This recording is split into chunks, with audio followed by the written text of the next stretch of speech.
What's going on, guys? So I've got another little productivity life hack tip for you, and this one is just like, it seems so simple, but it plays such a big part for organization, and that is using a calendar.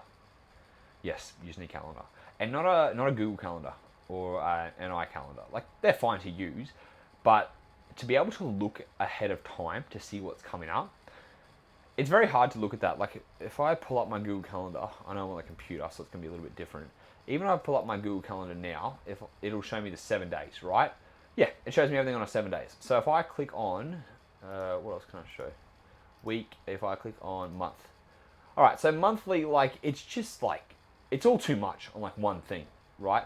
There's no way I can see what's going on because I've got all these little things that I've already booked in anyways. And I'm like, what the hell? Get a physical calendar and write down the events that are going to be coming up, okay? So you probably have birthday events on Facebook you've been invited to. Your parents and family events, like birthdays, they're probably going to be important to write down too. If you're going to be going away on holidays and stuff like that, writing those things down. And when you have a physical calendar that you can keep somewhere that you see, so for us, it's on our pantry door. What's it? Yeah, pantry door. We've hung it up there. We can see what's coming up for the week ahead. Sorry, for the month ahead. So I know in 3 weeks' time, I've got a friend's birthday on Saturday at 6 p.m. Okay, sweet. I know this Friday coming that I'm going to the SNA conference. And it's from, Angie's written it down, what time I fly out and what time I get back. Sweet. We know that at the start of, let's say, April, that we have this event on this, and we have our friend's engagement event on the 3rd week. So it also makes it easier because now we're not double booking anything, because when we say, hey, what's going on, and we go and have a look on the calendar, we know what's there. This has been such a big game changer for organization and for pre-looking at events.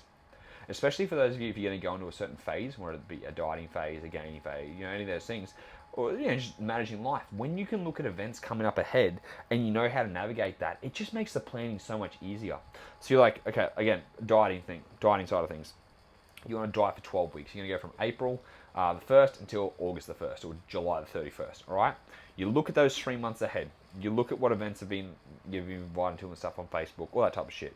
And you got like 4 events on. So you're like, okay, look, once a month, I'm going to have this weekend where I'm going to be able to enjoy myself. So Saturday, it's not going to be the best on these days. That's fine. But if I'm consistent on these other days, I know that these 4 days that I'm going to plan for in advance and I'm going to be able to handle. The rest of the time is going to be really set dieting with no distractions. Good. You're going to be able to set yourself up. Now imagine again, you're like, I want to start a dieting phase. You look into it, and every weekend for the next 2.5 months, you've got an event on the weekend. You got social drinks, you got friends' birthdays, you got a wedding anniversary, you got an engagement party, you got a holidays and stuff like that. And then you're like, oh, okay, maybe it's actually not a good time for me to diet right now.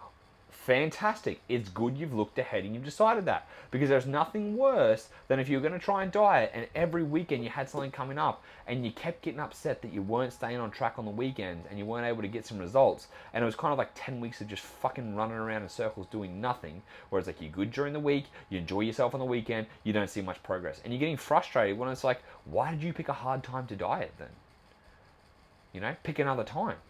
Or again, maybe it's like you diet, you're like, okay, I've got 6 weeks where nothing's going to be going on. I'm going to diet for these 6 weeks. Then I've got 2 weeks or 3 weeks in a row. Like, let's say you got 3 weeks in a row of event every Friday and Saturday. All right, for these 3 weeks, I'm going to go to maintenance. So I'll do 6 weeks dieting, 3 weeks maintenance, and then it's going to be clear sailing for another 8 weeks. So then I'll do 8 weeks of dieting again.